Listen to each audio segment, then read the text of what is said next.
ni risala kwa akina baba wale ambao kwamba wanawaruhusu watoto wao, sawa wa kiume sawa wa kike, badili ya kuwashika mikono kuhudhuria salatul isha wa tarawih fi buyuti llahi ma'a ibadillah, wakawaacha watoke barabarani na kuenda sehemu za makadara na nyinginezo katika kumaasi Mwenyezi Mungu Subhanahu wa Ta'ala. Fahamuni wazazi kuwa hawa watoto ni amana Mola Subhanahu wa Ta'ala amezifunga kwenye shingo zenu. Wallahi la tasaluna an hadhihi al-amana hal hafidhtumuha am dhay'tumuha.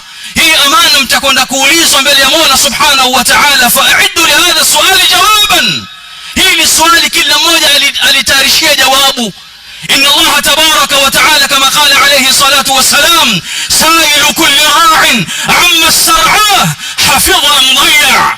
Mola Subhanahu wa Ta'ala atakwenda kumuuliza kila mchunga juu ya kichunga chake, amekihifadhi ama amekipoteza. Wewe baba una hikma gani? Waje msikitini waridhia